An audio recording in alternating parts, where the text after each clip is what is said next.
No one should have to choose between their own safety and their pets. But nearly half of domestic abuse survivors delay leaving because they can't bring their pets with them. Purina is helping to create more pet-friendly domestic violence shelters through the Purple Leash Project, so survivors and their pets can escape and heal together. Visit Purina.com/purple to learn more. And now, a special edition of the Toddcast podcast. Powered by Citywide Mortgage Services, providing complete financing and mortgage services for residential and small commercial businesses. Visit them at citywidemortgage.ca. Now, here's your host, Todd Hancock. This week, we'll take you back over the years. You'll hear from 9 guests, from championship stages to pro wrestling rings to the boardroom of pro sports, where grit, glory, determination, and the grind never stops. We'll dip into cosplay, Canadian pop culture royalty, and musically, a bassist who's been at it since the 90s, one of Australia's elite drummers, and one of rock's best singers, hands down. My name is Todd Hancock. Appreciate you being there, checking us out. It's with huge thanks to our title sponsor, Citywide Mortgage Services, that we're able to keep banging out these podcasts for you. Now, let's be honest, getting a mortgage can be serious business. You need people you can trust. I know you know the name, Citywide Mortgage. They've been at it for decades here in Vancouver. They're at the top of their game. It's widely recognized that they're the industry leaders in our city. Independent, local, straight shooters. They work for you. They don't work for the banks. If you're buying, renewing, refinancing, use my network. Talk to my good friend Dara. He's one of the owners at citywidemortgage.ca. citywidemortgage.ca. Okay, so coming up in just a little bit in Listen to This, dating coach Jacqueline Fay talks about how social media has changed the dating game. That is powered by Tedco RV Supplies, 9 years sponsor, deep in the trenches with us. RV service, repairs, they are ICBC accredited. Of course, huge love to Tamara and the crew out in Langley. Find them at Tedco RV Supplies on Facebook and on Twitter. I've got a new song from Spendo I want to play for you in just a sec. The boys were absolutely killing it recently. A sold-out show at the Wise Hall in East Vancouver just a couple of months back. New music is on the way. First, let's get to some musical guests from over the years. So picture small-town Omaha, a bowling alley converted to a makeshift music venue. Well, that night, 311's bassist Peanut saw the Red Hot Chili Peppers and decided this is how life should be. First show that I saw was the Red Hot Chili Peppers too. Wow. Yeah, I saw the Red Hot Chili Peppers in this, what was, we didn't even really know how cool it was while it was going on, but it was a bowling alley, a radio station, an arcade, a gig. You could play volleyball in the back. Of course, it was a bar. It was 5 bars. You know, it was all those things put together, and it was just amazing. We would go hang out at the Ranch Bowl just to go play pinball. You know, and the Terminator 2 machine, especially, and the Addams Family when that was out, and just it was just so much fun. So yeah, I went there when I guess I was 15, and it was like winter, and it was snowing, and there was a blizzard. And I got pulled out of the concert. I got horse collared out of my first show by my brother on a command from my mom and my stepdad to kind of drag us out of there before I got stuck there, which would have been fucking awesome. Get stuck at the club with the Chili Peppers when they were like just coming up. God, wow. It was John Frusciante's first tour. I remember he was 18 and he proceeded to moon the audience. After someone was giving him some shit, he dropped his pants and turned his ass to the crowd, and I was like, "Oh man!" Wow! And so that wouldn't have been Chad Smith. That would have been like Jack Irons. I think it was Jack Irons still. Yeah. Honestly, I don't. Yeah. It definitely wasn't Chad. He says, we didn't even really know how cool it was while it was going on. Ain't that always the case though, right? Like no idea how cool things are until you have a little bit of hindsight. So now, who gave him the nickname Peanut? My friend Boyd Cameron in Omaha, when we were actually like in a garage band together. We did a performance of Bauhaus. I think we did Stigmata Martyr, which is a very dark song. And we played it for like the committee that was going to decide whether or not we would be allowed in the talent show. And this was the year before I made it on stage. And we did great. We played the shit out of that song, but I think it was like the wrong choice. Like, the public school wasn't into goth for some reason. I don't know why, but it didn't fly. But it was a lot of fun to play, and Boyd's a huge influence in my life, and I miss that he's not more in it. And it's like Stand By Me. It's like the kids that you have, the friends that you have when you're 10 or 12 are the best friends you'll ever have in your life. He's one of those guys. Well said. The friends that you have when you're 10 or 12 are the best friends you have in your life. Truer words were never spoken. So from bowling alley dreams and etching his name into bass DNA, let's shift gears slightly to Airborne. Sweat, riffs, rock. They're Australian thunder at the top of their game as well. And when drummer Ryan O'Keefe was a guest, he talked about touring with Iron Maiden and that he didn't just watch them, he studied the gods. Career highlight would be when we toured the UK with just us and Iron Maiden. Wow. So touring their home country in those huge venues, and it was just us and them. And, probably a highlight from that tour would be sitting back in catering on Sunday, having a Sunday roast with all the trimmings, and Yannick is on the table next to me reading the Sunday paper, and whilst Bruce is walking around the venue with VIP tours and directing people around. So things like that, just being... Like, a childhood dream would have been to meet them, but to tour with them in England was huge. Was it tough to win over their fans, or was it just right out of the gate, you're rolling? It's weird with that. A lot of times we play with bands where, they usually, their fans might be hard to get or whatever, but I don't know what it is, but once again, it's that uncomplicated rock and roll that seems to just capture most people, and they just get involved and get into it. Talk about a mind blower. A childhood dream would have been just to meet them, but to tour with them, what a trip it must have been for all of the band. That shared stage, the roar of the crowds, a milestone that few bands, let's be honest, ever reach. So now Ryan talks about songwriting within Airborne. It's a bit of both. Like the riffs will get sort of built up over time, recorded on a phone or something like that, and then lyrics will get written separately sometimes, and then you sort of come off the road and then start putting, some will pair up together, and sometimes a lyric working for one riff just somehow sticks to another one better, and then sometimes you've got a riff that's so awesome that it almost writes itself, because the riff, it sounds like, say, with Breaking Out of Hell, it's a song that you knew had to have a title like that. So, the Breaking Out of Hell is not necessarily, wouldn't be like a sex song. It had to be more of like a breaking out of hell song. So those kind of vibes, you just work all the way up till the final critic is the microphone in the studio, and when you're actually literally singing in that thing, any those little bells that you had that something just wasn't good enough, that's right then and there is where you kind of go, it's not working. Let's spend an hour and change this line. It's because once it's on tape, it's on tape. He goes, sometimes you get a riff that's just so awesome, it almost writes itself. You do hear that from musicians, that sometimes the songs write themselves, which is pretty cool. So from Aussie Thunder in Airborne to American Lightning in Hailstorm, singer Lizzie Hale has been a guest a few times, in fact. Heels planted, guitar in hand, she is one of rock's best, no question, and talks about meeting and fangirling over some of her musical heroes. Oh, absolutely. Really, all of my idols. Let's see. First one really was Tom Kiefer from Cinderella, the first time that we met. I had to talk to him on the phone before we met, which was even more nerve-wracking. Right. And how cool is it that he's still doing stuff, too, right? Like, how cool is that? Oh, dude, yeah.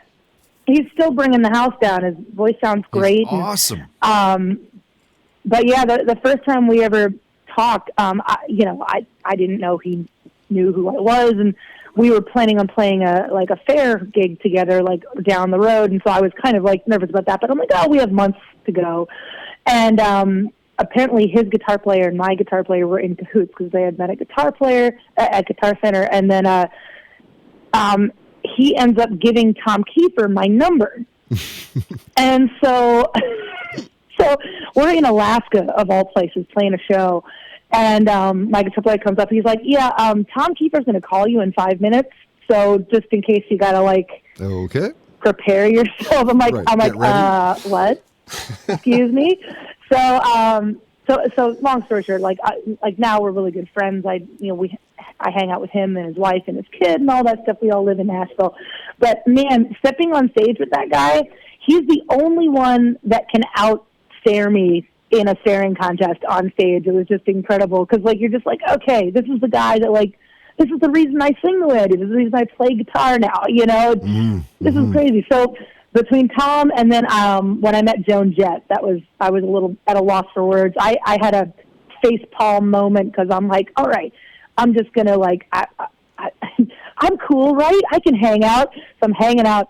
And all I could think to say to her, the first thing that came out of my mouth was, it's really hot out. Like, I'm talking about the weather. I'm like, what? What am I doing? So luckily later on, you know, after we broke the ice, everything was cool. But like that was like the first thing I say to her. I'm like, what am I doing? Love it. But she watched our set and it was awesome. She goes, I had to talk to him before we met, which was even more nerve-wracking. So that's the kid next door meeting the mentor, realizing the mentor is just a guy that smells like coffee, rocks like fuck. So from worshiping her heroes to writing her own chapter, Lizzie shared some travel stories and the cities along the way that have surprised her. When we played in the first time we ever played Prague, it was this tiny club. The PA system wasn't that great. The stage was tiny. We kind of walked in thinking, I don't know, man. Like, we've never played Prague, but like I don't know how this is going to be. And it was one of the most absolute high energy punk rock shows Nice. that I think we've ever played. Same thing. Fast forward a little bit, we played Paris shortly after the Bataclan attack, and we were expecting. I don't know what we were expecting, but we weren't expecting it to be so incredibly joyful and triumphant. I think we were expecting everything to be a little bit more subdued. Maybe less people come out to the show, you know, because not that it would really happen at that, you know, place again, but one of those things where, you know, people were being cautious about going out to the shows. Right. And we have video of the crowd was moving so hard that the soundboard was shaking. Come on. Back and forth. Wow. And so we have video of that happening. We're like, okay, obviously these kids are not afraid to come out to the rock show. Wow. It's great. So yeah, like little moments like that happen every so often. Like you're just not quite sure what to expect, and then everybody just proves you wrong. The Toddcast podcast is powered by Milano Coffee, bringing you the finest espresso and coffee concepts in the world. Online at milanocoffee.ca.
Listen to this on the Toddcast podcast. Can you imagine having to use dating apps? Thankfully, I'm married, 2 kids, so there's none of that. But talk about endless swiping, looking for that real connection. Like, what do you put in your bio?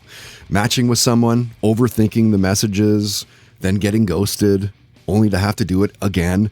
It's fair to say that social media has changed the dating game. All the noise, the filters. More on that in a sec. Thankfully, there's people like Jacqueline Fay, CEO and founder of IDL, I Deserve Love. She's a dating coach and matchmaker, author of several books, including Attracting the Love of Your Life, 30-Day Manifestation Guide. Jacqueline started her career studying psychology. Why do we pick the partners we pick? Why do we act the way that we act in a relationship? And when she was a guest, we got into it, talking about red flags that you should watch for. What's the protocol on dating a friend's ex? She talked about jealousy in the relationship, friend zone. Do you even want to get out of it? We talked about the music of Johnny Cash, Meatloaf, and Billy Joel, binging Shrinking, Golden Girls, and Bob's Burgers. Superpowers came up. So did remembering your dreams. She shared a scary near-death story. And back to social media quickly. Jacqueline talked about how it has changed the game. Listen to this. So social media has changed the dating game in like a lot of ways. The first way is that everybody filters their pictures because Instagram has all these really cool filters now that I'm guilty of using myself. Right. And so all the girls have super filtered pictures, which is not so good for dating because you see these people and then when you meet them in person, they really don't look as much like their pictures as you were hoping they would. Mm-hmm. And it's no matter like how actually beautiful they are, it's, you know, it's like a little bit of a disappointment. So that's definitely changed things a lot. And then also, I think the fact that you can see what everybody's doing on social media is not helpful once you start dating somebody because you can find pictures of them with their exes. You can find, you know, you're like, oh, you said you couldn't meet last night, but you were at this party with blah, blah, blah instead. Like you can really find out what people are doing. Well, it's almost like when you get into a relationship, you want to ditch that stuff anyway. Like, what isn't the whole point of you being on social media is to maybe, or I guess if you're, you know, looking to hook up or whatever, isn't that the whole point? Like once you find, why would you even want to be on social media after that anyway? Yeah, no, I agree. But, you know, some people are on it for their work and stuff. I feel like there's a lot of influencers on social media in all different fields, which is interesting. Like a couple of my clients that I work with that are men are like plastic surgeons that are in the social media. So they're always like posting their before and after pictures and stuff. So, I mean, I think people are still on it, but I think that is a good point. I think it's just like early on in the relationship when people first start dating and they're still dating other people that they can see that on their social media. Listen to this on the Toddcast podcast is brought to you by Tedco RV Supplies in Langley, an ICBC-approved repair shop. Visit them on Facebook and Twitter at Tedco RV Supplies.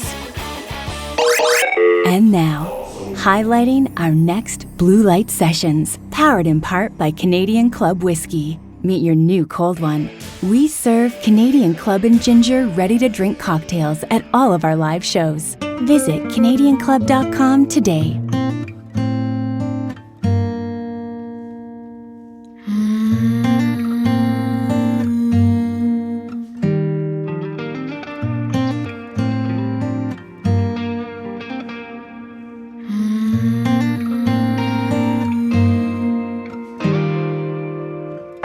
I've been out on that open road.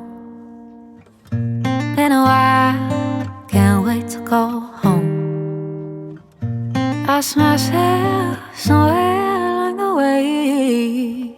Don't know what happened that July day. It was a cool summer. It was a cool summer. It was a cool summer. Now I'm on my way. I'm on my way. Left all my worries inside that place. Now I leave never come back again. I've been out on that open road. Don't know where I came from, can't wait to go home. It was a cool summer. It was a cool, cool, cool summer. It was a cool summer. I'm on my way. I'm on my way. Now I've been gone for so long. I wonder where it went wrong, so wrong.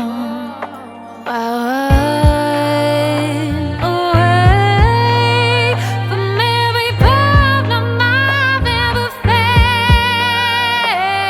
I'm doing my best to change, oh, to change. It's been a cool, cool summer. It's been a cool, cool, cool summer. It's been a cool summer. I'm on my way. I'm on my way. On my way. On my way. I'm on my way. On my way. On my way. I'm on my way.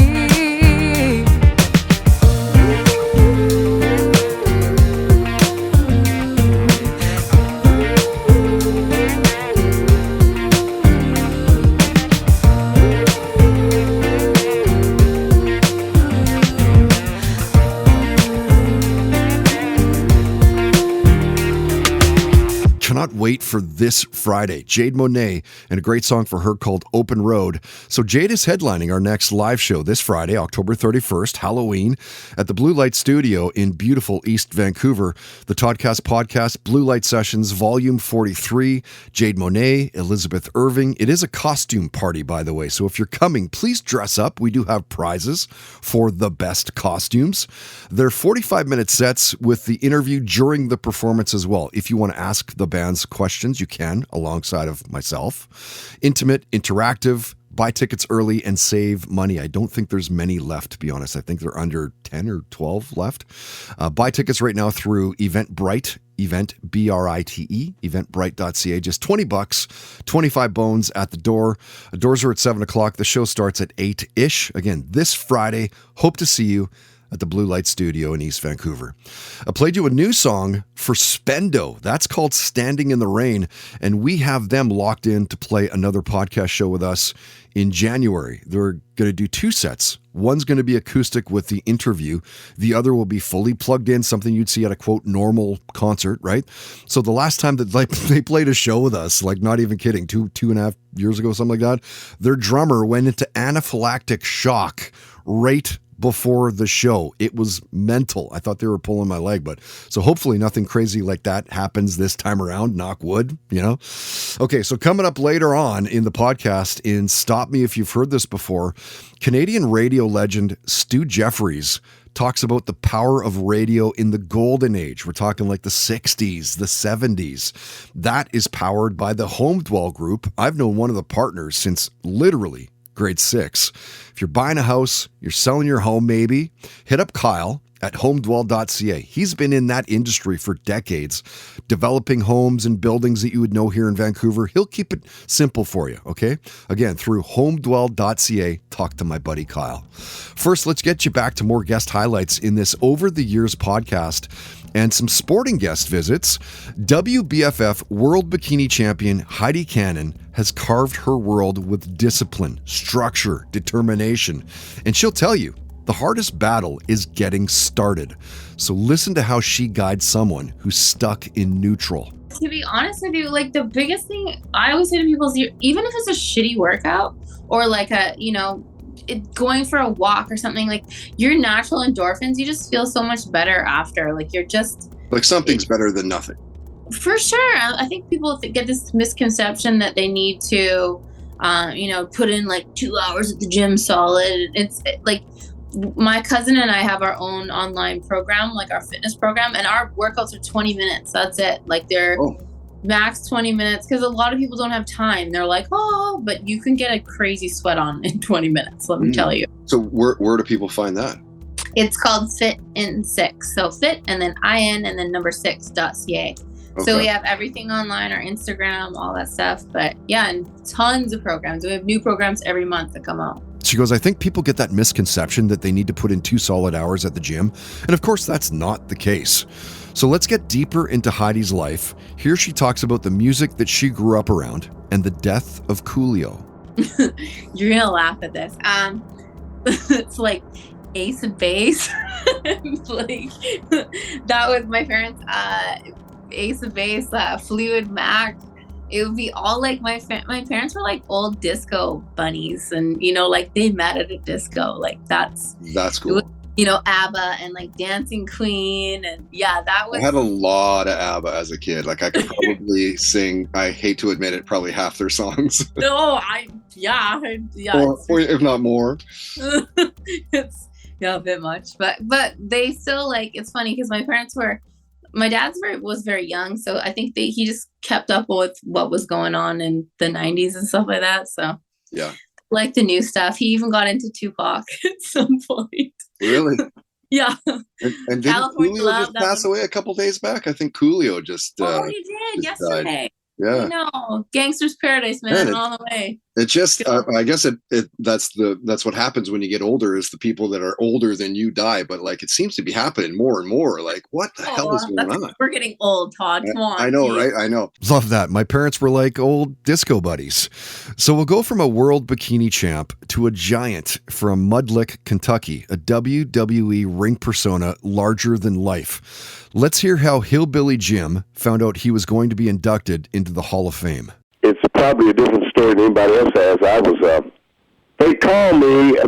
call me about WrestleMania time to get me to go to WrestleMania. They always want me to show up because they got a plethora of things they have us do, fan access things. I do autographs all week and all these things, interviews and stuff. And that company is real good on doing that. They've always done that with me, and I've done something with this company yearly since I began, way back in the early 80s with them, you know. Right.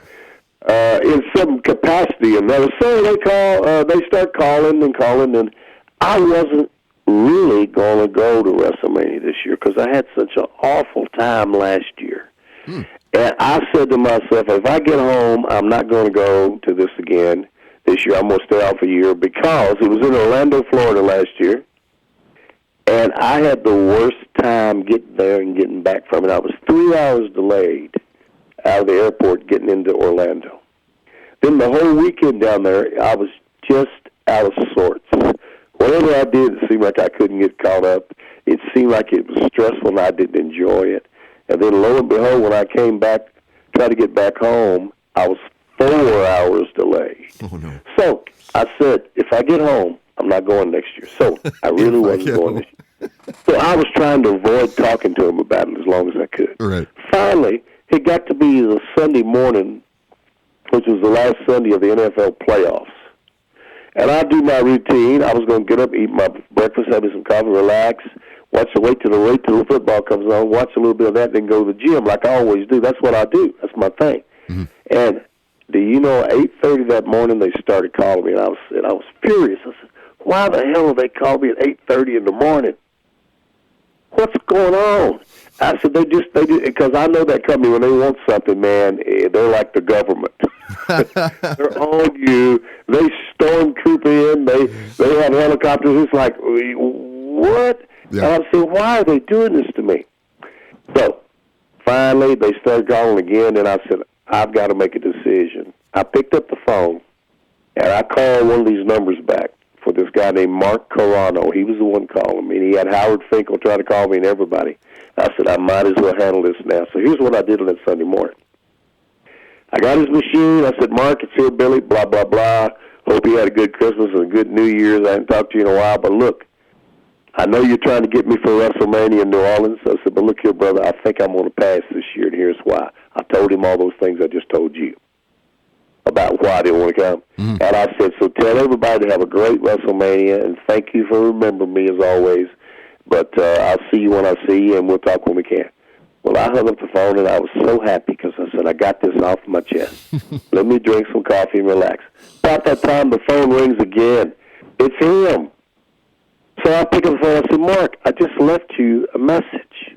And I went through the whole thing again. He said, well, where'd you call? I said, I called one of those 10 numbers you've been calling me on from the office, you know. Right. And he said, Jim, I understand. He said, and that's good at all. And he said, but listen, I got to tell you, Vince wants you to go in the Hall of Fame. Well, brother, that was like getting hit in the ear by George Foreman or somebody. He goes, they emailed 8:30 that morning. They started calling me. I was furious. So from that shock and gratitude to a near-death story involving a gun. This is wild. Yes, I have. I was in a car wreck one time when I was a young kid. That was pretty bad. My mother, my brother, myself, and it was pretty messed up. And I could have bought the farm at that time. I think the only other thing that comes to my mind, and this is true, I was already a big guy, but I was at a buddy of mine's house one day, and this is the stupidest thing, because first off, I am not a gun freak, okay? Now, we got this gun thing. I ain't into guns. I have some guns, but I don't do that. I don't hunt nowhere. I go to the grocery store to get my food. I don't have to hunt for meat, so I'm not a gunhead. But I was in his house one day, and this was years ago, and I'll never forget this guy's name, and I'm going to say it, but it's not going to mean nothing to you. His name was J.D. Pierce, and he was over in a little county called Emerson County, and I was in J.D.'s house, and he had a shotgun sitting in the corner, and I picked it up and looked at it, and just looked up, and somehow or another, I didn't realize the damn guy had the shotgun loaded. Wow. I had it up in there, and I accidentally must have touched that trigger. That thing shot off through the ceiling. And I'm thinking, man, I could have bought the farm right there then, or I could have killed somebody. Because I understand he had the gun there, and it was okay, but the thing was already loaded, ready to go immediately. It wasn't like you had to cock it, or you had to pull nothing back, or you had to take off the safety. So those are two things. Wow. Wow, Jim. Farm buying moments by the hillbilly. And he had a shotgun sitting in the corner, and I picked it up. Believe me, ask your circle of friends if they have a near-death story, and most of them will have a story to share with you. So now let's swap ropes and turnbuckles for the boardroom. Former NLL Commissioner Nick Sakiewicz is a retired pro soccer goalkeeper and one of the architects of the Major League Soccer. Yeah, I played for almost 7 years as a professional player. Signed my first contract in France as a young 21-year-old, and then played a season there, and then went to Portugal and played a season there. Came back to the U.S. I played one season of indoors in New York, and then I finished my career in Tampa for the Tampa Bay Rowdies in 1990. So I guess it was probably 8 years, maybe. I played on and off. In the 80s, soccer was a tough sport to make a living at, so we didn't play for the money. We played for the love of the game. And then I retired at a pretty young age. 29 years old for a soccer goalkeeper is young. And then the opportunity to join Major League Soccer came along a few years later, and I joined the league as part of a very small group of executives to start Major League Soccer. That's amazing. There's a few guys like, hey, we should probably start a league up. Yeah, well, it wasn't just a few guys. It was Robert Kraft and Phil Anschutz and John Kluge and Stu Subotnick and some Lamar Hunt, the late Lamar Hunt in Kansas City. So they weren't just a few average guys. They were above average and in every way, on and off the field. And then the group that put together with Alan Rothenberg as the founder of the league, and Randy Bernstein and Kathy Carter and Ivan Gazidis and Sunil Gulati and myself was part of that group. We had some terrific other people that joined us, and we launched the league in 96 as our first season. So wow, not a soccer league in North America, that's for sure. He goes, I signed my first contract in France as a young 21-year-old. We're talking vision and hustle, legacy, all built from the net outward. Decades of playing the game, guiding teams, the shakeups, the big wins. Listen to what Nick considers his career highlight. There are so many. The journey's been amazing. You know, the launch of Major League Soccer in '96, the success that we had in Tampa, leading the league in attendance and being one of the flagship teams in the league. That was great success. Then the groundbreaking in New York and getting Red Bull Arena in the ground. That was a tremendous day. Almost winning we won the Eastern Conference Championship in New York. That was exciting. And then going to Philly and breaking ground on another stadium in Philadelphia, bringing soccer to the Philadelphia marketplace, bringing Major League Soccer to that city and leading that effort, building that stadium, founding the Philadelphia Union, revitalizing the NLL. You know, when I took it over, wow, 30 league, that was 9 teams going to 7. It was just really, you know, we did triage there in the early days, and today it's a 15-team league and on its way to 16 teams. I'm really proud of that accomplishment. So a lot of great moments, Todd, a lot of great moments. The Toddcast Podcast. Find us on iTunes, Spotify, YouTube, and at toddhancock.ca. This could be the year I finally kicked depression. I'll start exercising and regularly flossing. Well, download Calm and Headspace and get really into new age transcending. No more episodes inside the subway station. Drive me to the ICU. I'm coming out of my body. And if there's nothing they can do, I'm getting out of my body.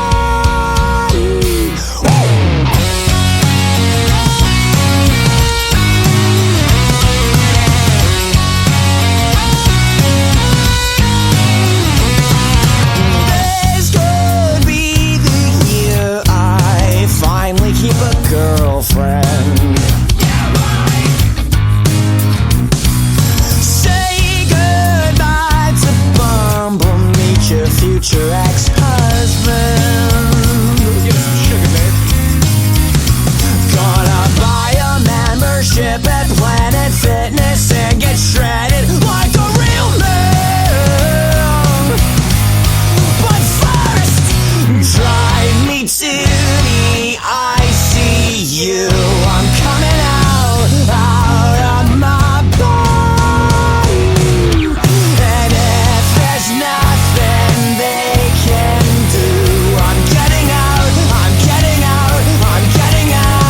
of my body. I'm getting out of my body. One more episode inside the subway. For the road, drive me to the ICU. I'm coming out of my body. And if there's nothing they can do, I'm getting out.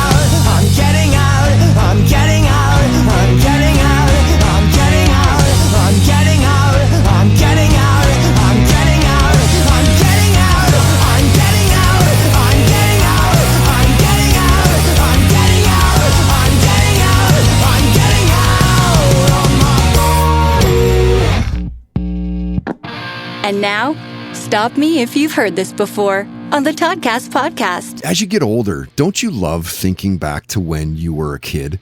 Music has always been a big thing in my world. And I remember how music video shows, like Friday Night Videos, Good Rockin' Tonight, they were must-watch TV. Certainly going back to elementary school days, I would crash over at buddies' places, buy a bunch of junk food, stay up super late and watch these new music videos and see what host Stu Jeffries thought about the songs as well. It wasn't just about the videos.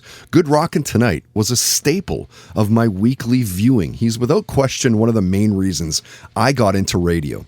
So to have him on as a guest was a trip. Stu's currently the morning show host at Boom 97.3 in Toronto.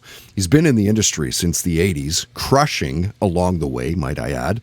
That whole don't meet your heroes bullshit is nonsense. Stu was great.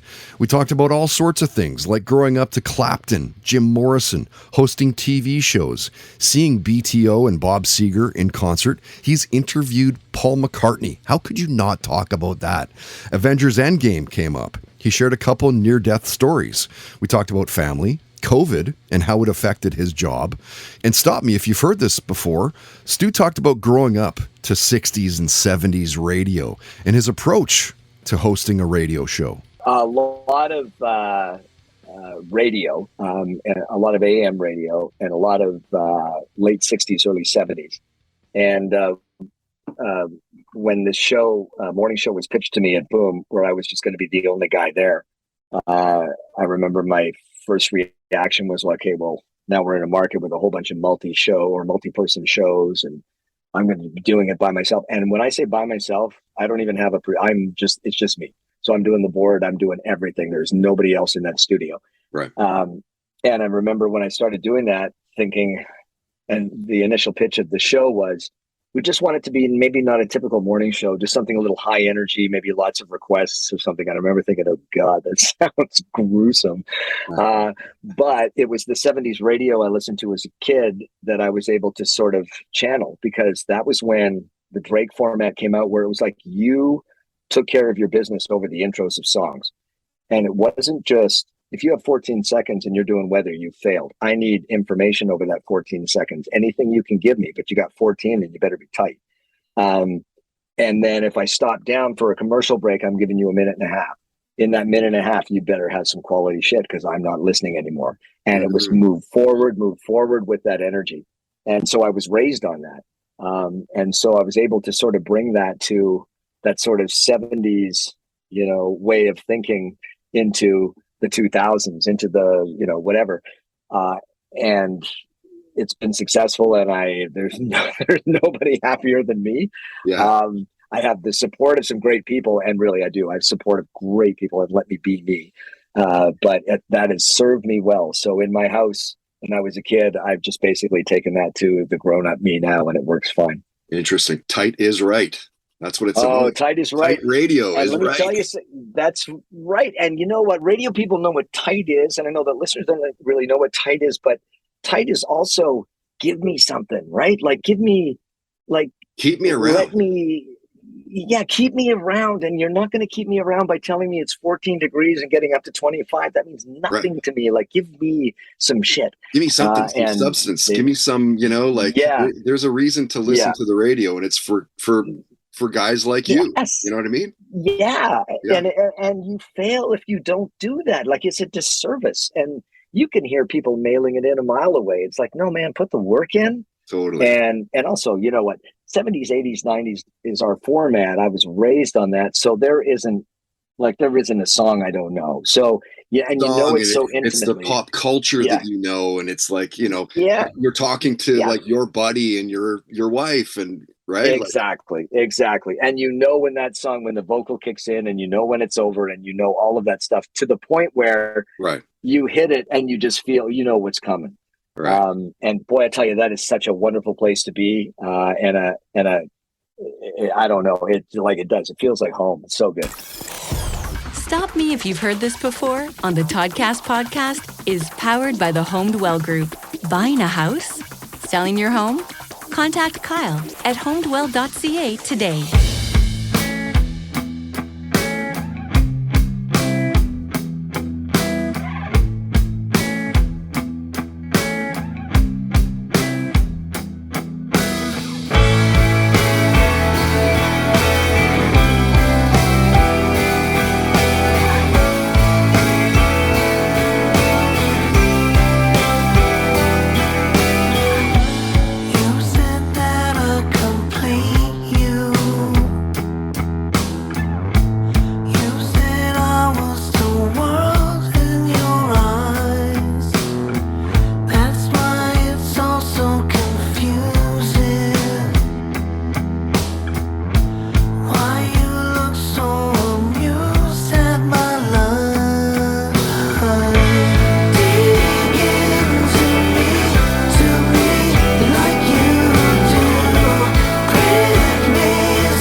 That's such a great song. That's new for Johnny Rath. It's called Bubble Boy, and hoping to nail these guys down at some point in the new year, do a podcast show at the Blue Light Studio. They've been relatively quiet on the live show front, but clearly they're not done. New music continues to flow out of their camp, which is very cool. You heard of the Vitos as well. There's a new song for these guys called The ICU. They were the house band, let's say, for our 10th anniversary party at the Blue Light Studio back in January. Just an incredible night all around, as you saw them play songs of their very own, of course. But they teamed up with Patrick Gavigan from Best Night Ever. Dave Gorman jumped up and did a few songs, as did Cobra Ramon. Honestly, I couldn't have planned it any better myself. The Vitos absolutely killed it for the podcast. I love those boys. Okay, so let's get to our final guests of this episode 376, going back over the years, and some entertainment guests. Lights, costumes, action. Let me take you to where masks meets microphones. Cosplay isn't just fabric, it's identity, it's storytelling, it's fandom. Streamer Danielle DeNicola found her spark after one of her friends fanned the flames. So I started cosplay was because I was in college. I went to college for advertising. So I was doing creative advertising, graphic design, and I have always played video games, loved video games, and who doesn't, was right? playing. Sorry. I said, who doesn't, right? Yeah, right.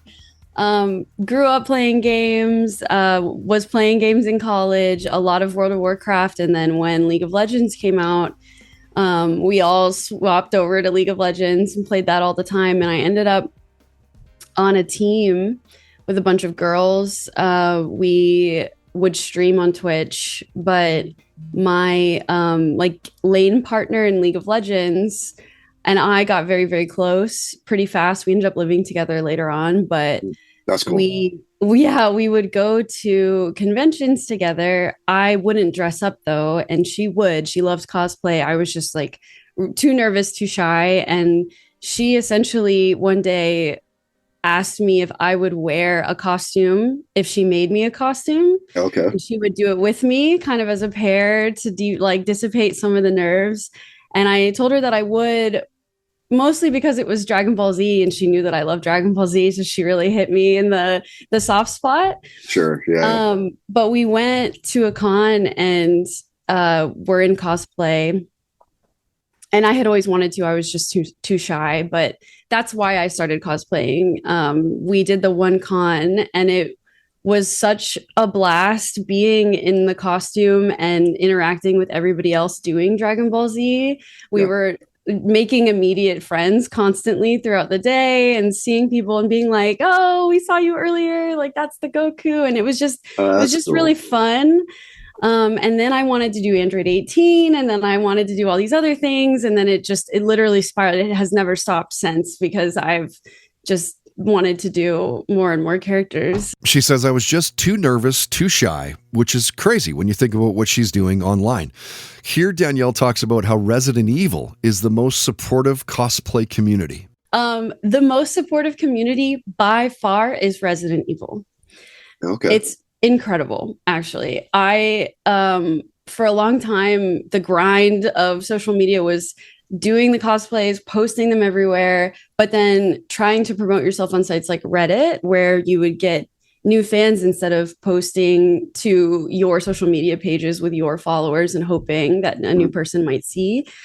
And Reddit can be ruthless depending on the subreddit. People get very angry very fast. People don't want cosplay in there. They don't want girls in there. It's like, people pick your costume apart, all kinds of things. But the Resident Evil subreddit is so beautifully kind. They're just excited about anything to do with the fandom whatsoever. So I started posting costumes in Resident Evil when I did Alcina from Resident Evil 8.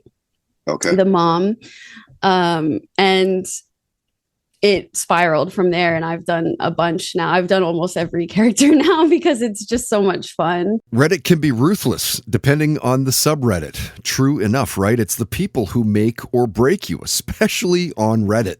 So next up, a trailblazing VJ, Erica M., in the age before streaming, when radio and TV hosts were the gatekeepers. And in Erica's case, her love of music started early on in life, thanks to a very cool uncle. My uncle, my mother's brother, was a music freak.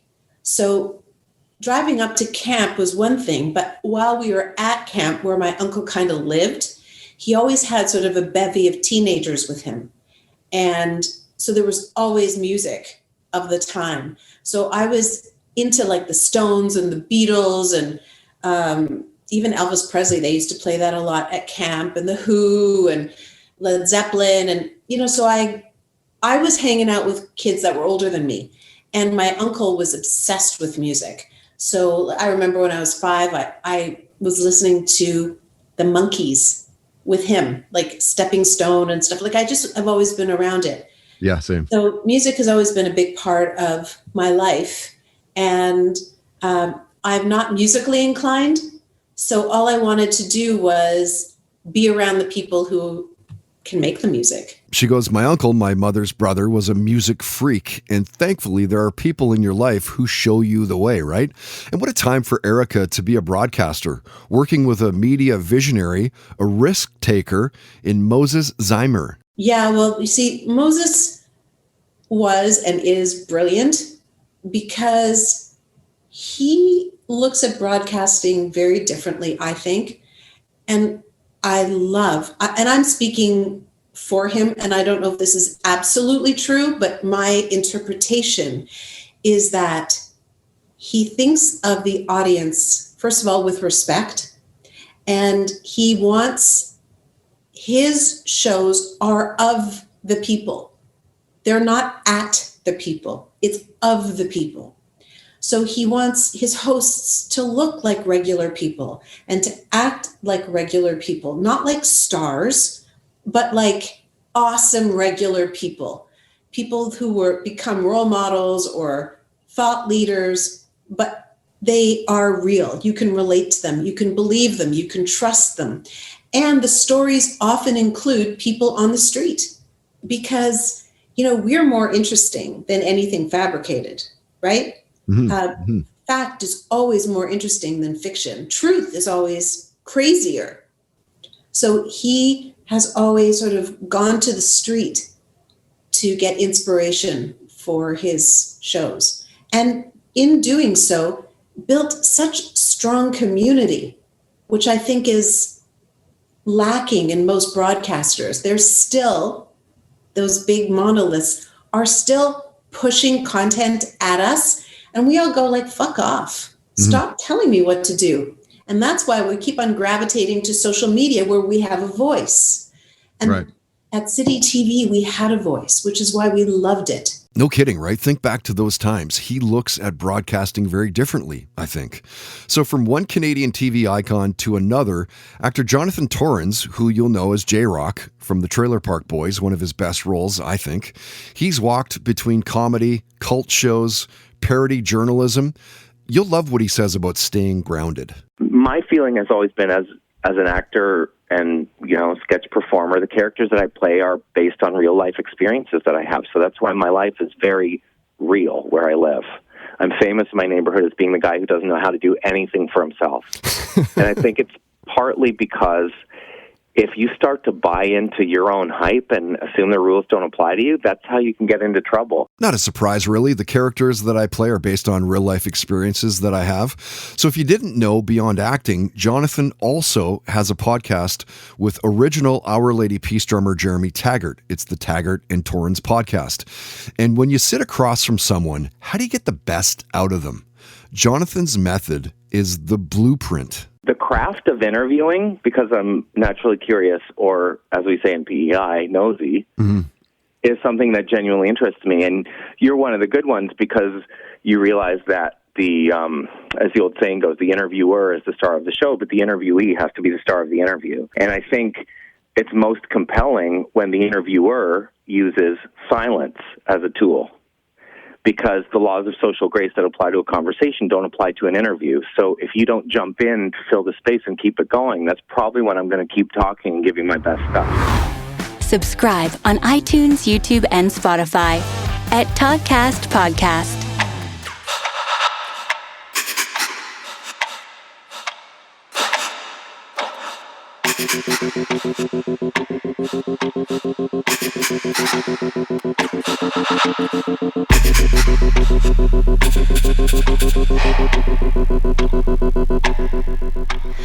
I've been wasting so much time. I've been going out of my mind. All my life I've been searching for a heart like yours, warm and open. All my life I've been searching for you, for you, for you, for you. I'm breathless. Lead me down the dark. You know we got the spark.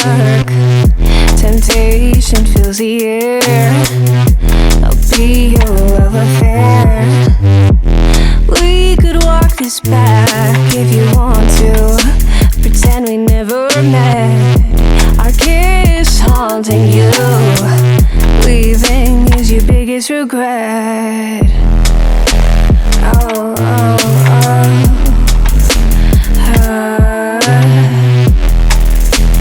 Oh, oh, oh. Let the wildness take you home. There's no need to have control. The places that we hide, but never a disguise.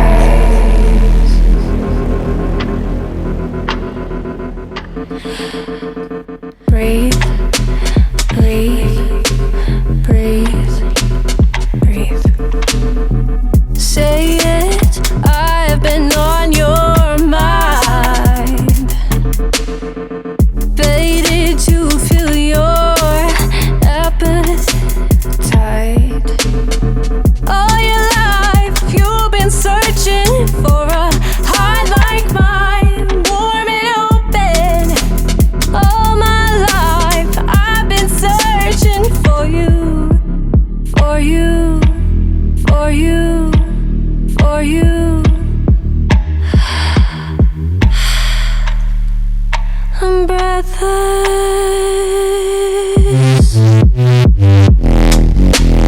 Oh, oh, oh.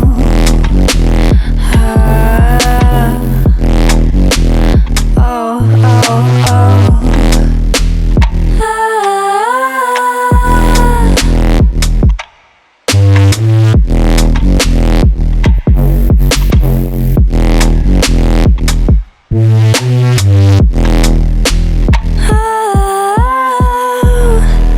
Let's make our paradise,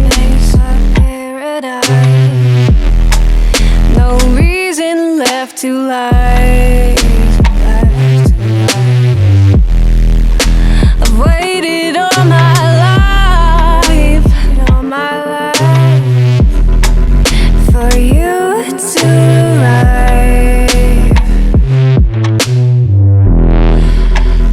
Breathe, breathe, breathe,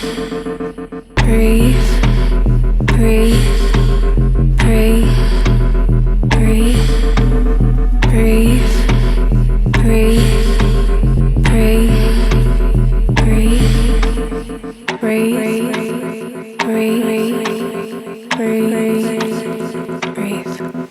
Almost a bit of a haunting vibe out of that one. The band is Dabble Doom, and a great song for them is called Exhalalatio. That features Emily Seal, who I think is going by M now. You'll know her from fronting Little Crow and Winter Youth, both of those bands. You heard a bunch on this podcast over the years. Good to see she's still banging stuff out. She's not living in Vancouver anymore. I think she's calling Edmonton home at this point, but she does say that perhaps she'll be able to make it here and do a show for us, which would be very cool. And that's going to do it for this one, episode 376, going back over the years. Once again, my name is Todd Hancock. Thank you so much for listening. Subscribe if you're not already. We're on iTunes, Spotify, SoundCloud, Apple Podcasts, of course, all of our videos at our YouTube channel. Comment and rate the podcast. It helps out big time. Toddcast podcast. We are part of the Realm.fm network. Check those guys out. So many great podcasts there. Again, Realm.fm. Huge thanks to all of our outstanding sponsors. It's because of them that we're able to keep making these podcasts for you. Check out all sponsor links through our website, toddhancock.ca. You can sponsor for as little as $10 a day as well, by the way. Keep that in mind. And if you help us find a sponsor, we will give you a commission, little side scratch listening to the Toddcast. Till next time, don't be an asshole. Nobody wants to be around that. Nobody. Have fun, play hard, and most of all, believe in yourself. You've been listening to the Toddcast podcast, powered by Citywide Mortgage Services, dedicated to helping you find the best mortgage rates. Available 7 days a week at citywidemortgage.ca. Welcome and enter if you dare. Hi, I'm Hallie Keeper. And I'm Allison Leiby. And together, we're the hosts of Ruined, a scary movie podcast where Hallie tells me the grisly details of a haunting new horror film each week. Whether you're a terror hound like me or a scaredy cat like Allison, we've got so many thrills, chills, and obviously kills to share with you in every episode. It's the podcast that'll have you saying, that was so funny. I should not have listened to it at night with all the lights off. From the greats like The Exorcist and Poltergeist to modern classics such as Hereditary and Get Out to the freakiest new releases like A Quiet Place and Terrifier, we ruin them all and we'll leave you howling, mostly from laughter, sometimes because you're turning into a werewolf. Ooh. Listen along as I try and guess the movie's twist, predict who will survive, and answer the hardest question of all. What would you do? So please listen to new episodes of Ruined every Tuesday on Apple Podcasts, Spotify, or wherever you get your podcasts. And whatever you do, we're begging you, please keep it spooky. Hey, Michael. Hey, Tom. Okay, so you want to tell him, or you want me to tell him? No. I got this. People out there. Yeah. People, lean in. Get close. Listen, here's the deal. We have big news. We got monumental news. We got snacktacular news. Yeah, after a brief hiatus, my good friend Michael Ian Black and I are coming back. My good friend Tom Cavanaugh and I are coming back to do what we do best. What we were put on this earth to do. To pick a snack. To eat a snack. And to rate a snack. Scientifically. Emotionally. Spiritually. Mates is back. Mike and Tom Eat Snacks is back. A podcast for anyone with a mouth. With a mouth. Available wherever you get your podcasts. When they were young, the 5 members of an elite commando group nicknamed the Stone Wolves raged against the oppressive rule of the Craterakian Empire, which occupies and dominates most of the galaxy's inhabited planets. The Wolves fought for freedom, but they failed, leaving countless corpses in their wake. Defeated and disillusioned, they hung up their guns and went their separate ways, all hoping to find some small bit of peace amidst a universe thick with violence and oppression. 4 decades after their heyday, they each try to stay alive and eke out a living. But a friend from the past won't let them move on, and neither will their bitterest enemy. The Stone Wolves is season 11 of the Galactic Football League science fiction series by author Scott Sigler. Enjoy it as a standalone story or listen to the entire GFL series beginning with season 1, The Rookie. Search for Scott Sigler, Sigler, wherever you get your podcasts.